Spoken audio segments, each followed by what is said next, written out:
All right, here we go. We are live on YouTube.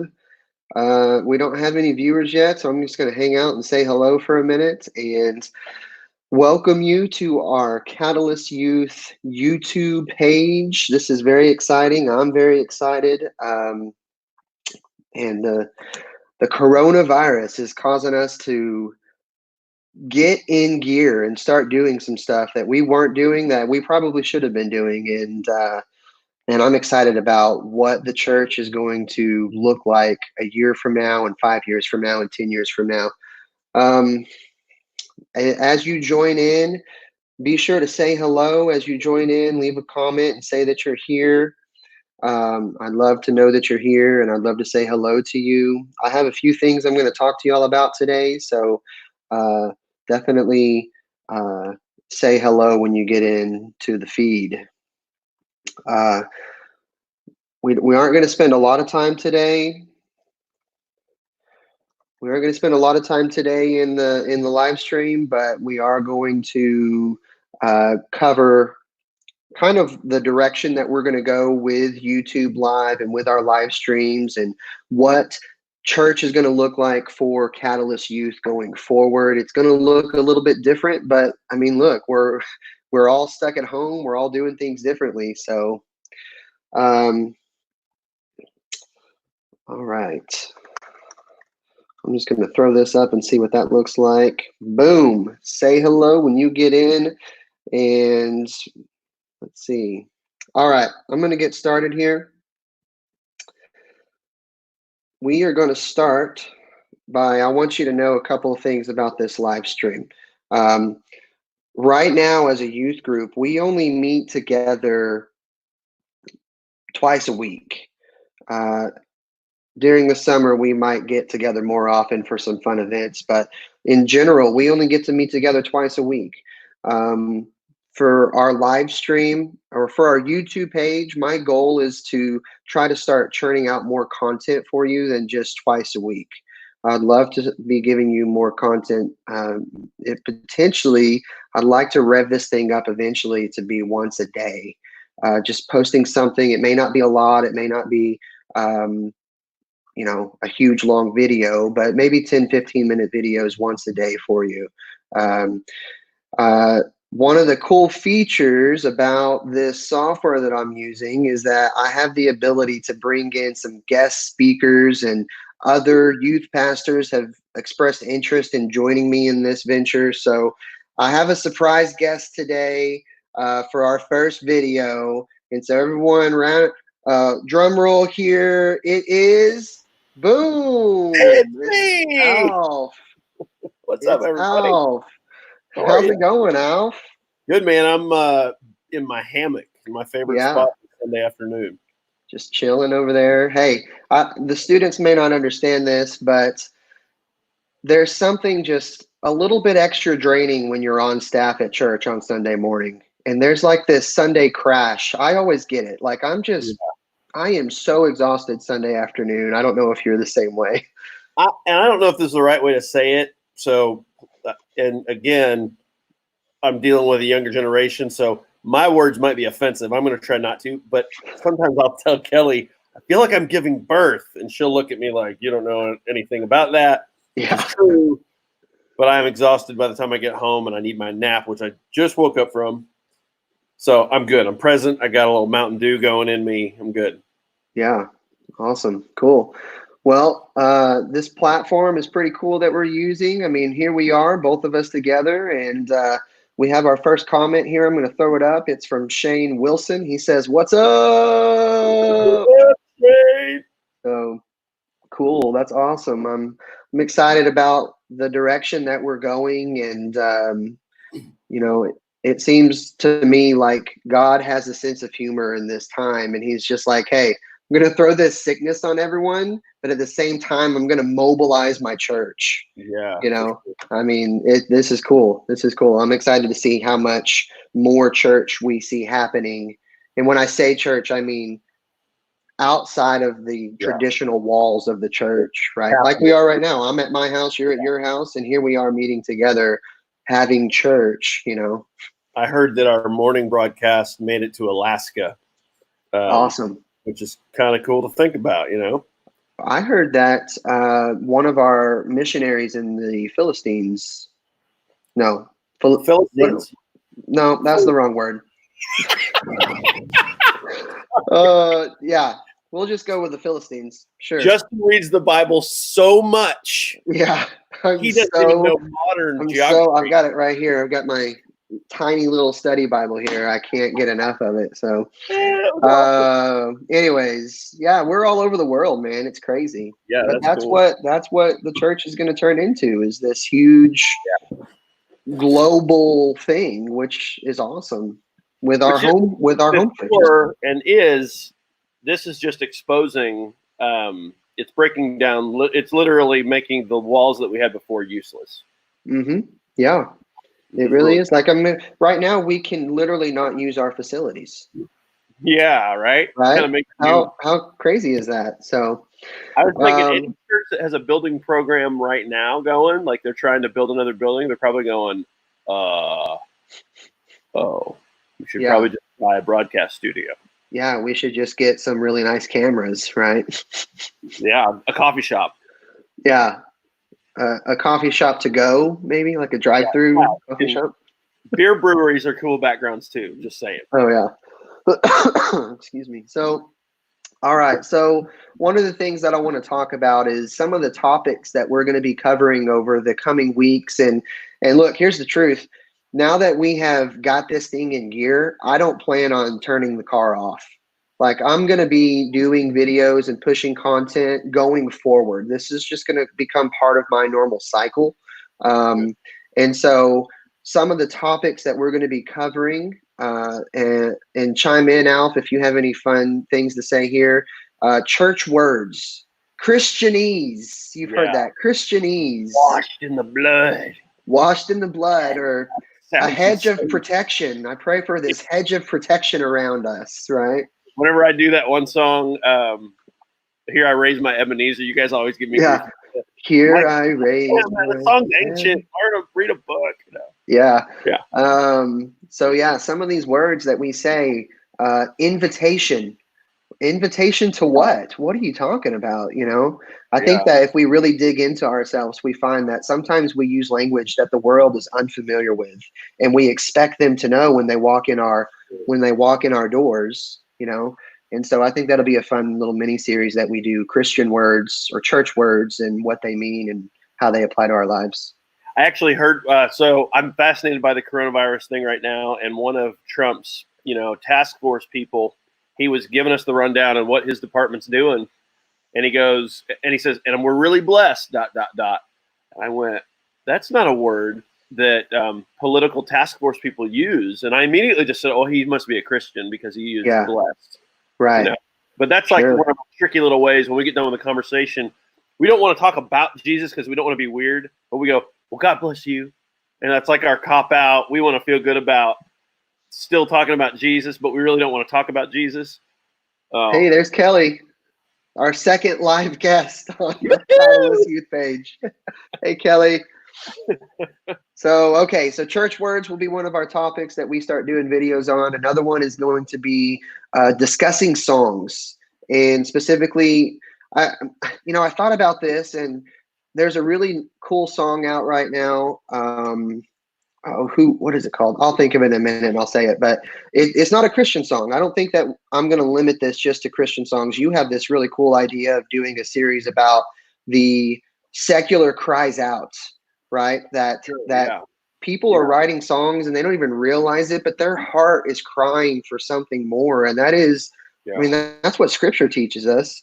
And so we can definitely look into that. But, there's some Christian songs even that, you have your Reckless Love, and there's a handful of songs out there that have stirred some conversation, but I don't think that we've ever had a really good platform just to sit down and discuss it, and here's why I think this way, and here's why I think this way, and just a good, healthy discussion about it. So Christian songs and other songs, we'll discuss lots of other songs and how, as Alf likes to say it, how the secular cries out And so another thing that I'm going to look at doing are book studies.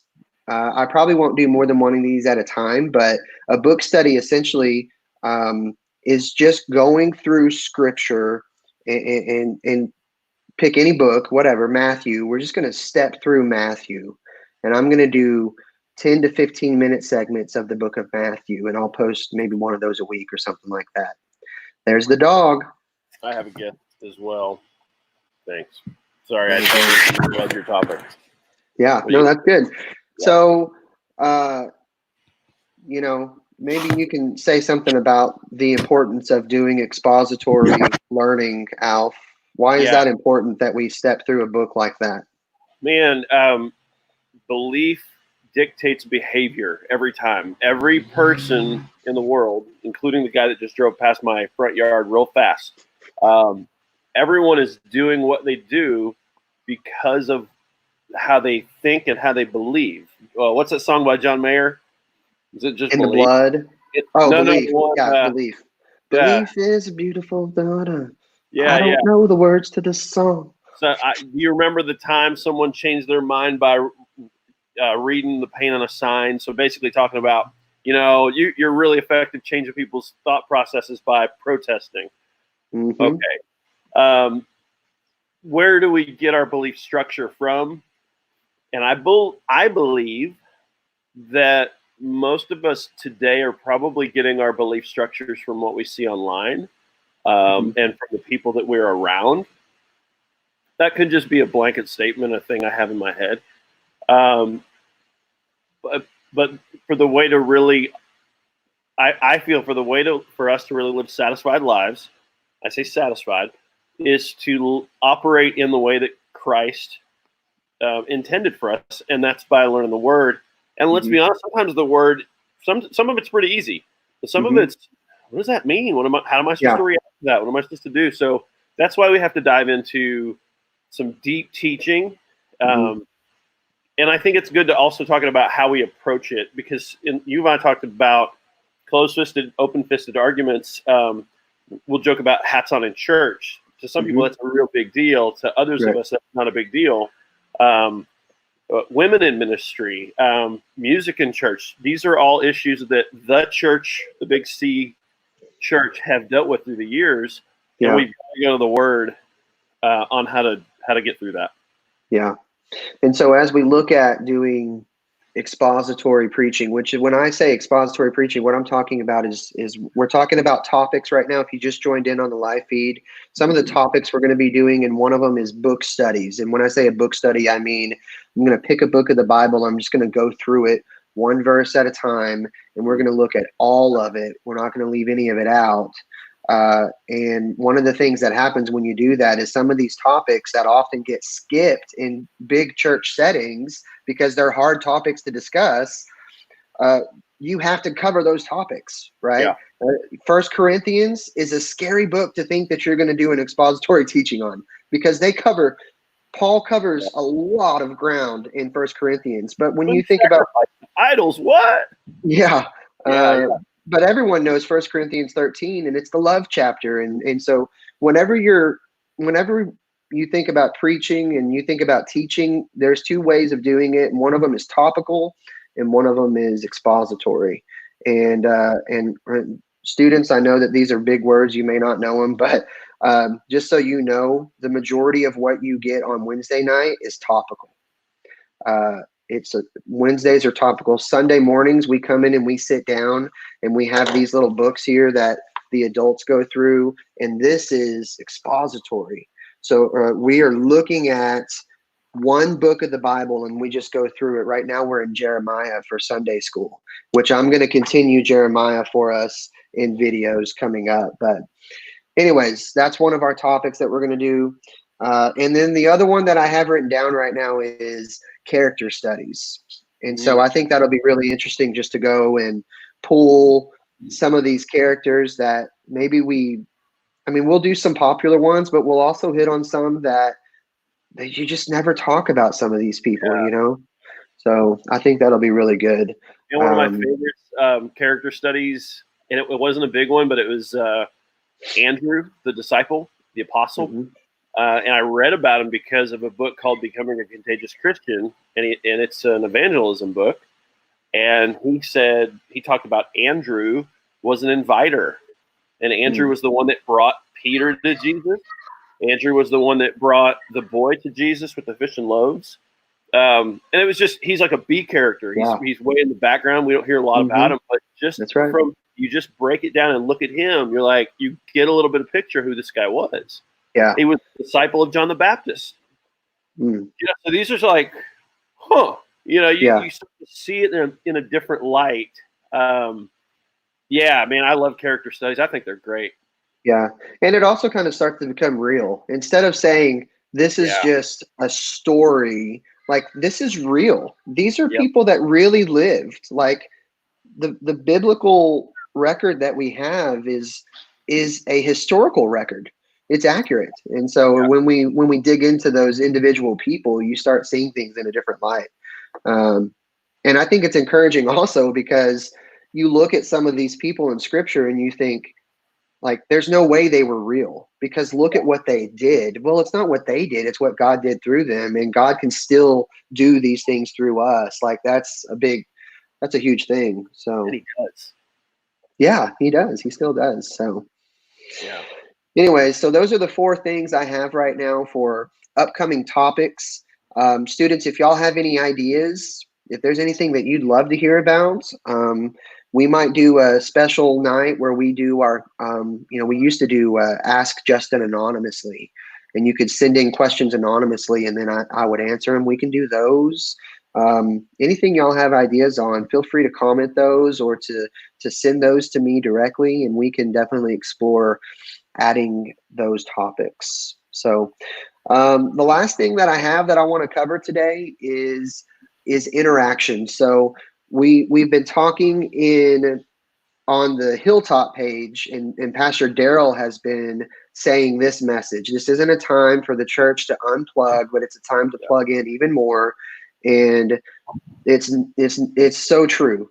This is not a time for y'all just to sit back and watch a video, but it's time for you to interact with each other digitally. And really, I don't expect this to be a really hard one for y'all. I mean, y'all are the first generation that has been born with these devices. You've always had a device. You know what this looks like. Like this should be secondhand nature for you, right? So I want to encourage you to be active in the comments. We have the ability to bring the comments up and to see what y'all have said. And if you ask a question, I can put it on the screen and we can discuss the question. And so don't take this coronavirus as lazy virus. Okay. It would be really easy to just sit back and let your faith fade away. But now's the time where as people of faith, we have got to step in or lean in. Isn't that the word that people say, Alf? It's time to lean in and be intentional about your faith. To be intentional about your relationship with God and to be intentional about your relationship with each other, especially when you can't see each other. And this is an important time. So, hey, that's all that I have today. I know this wasn't a very long feed or stream, I guess, whatever. I need to get in with the lingo, man. I've got to get this figured out. Yeah. But hey, that's all we have today. Alf, you have any closing remarks? Anything you want to say to the students? Well, thanks for inviting me in. Thanks for letting me lean in, y'all. Looking forward to upcoming streams. Yeah, absolutely. Hey guys, we'll get another stream by this Wednesday, and like I said, I'm going to ramp them up eventually we'll have something every day, and I'll probably only go live on Sundays and Wednesdays, but I'll be posting videos almost daily eventually to YouTube. So be looking out for that. We love you guys. We'll see y'all digitally because we can't really, social distancing. Practice your social distancing. So, all right, see y'all later, y'all.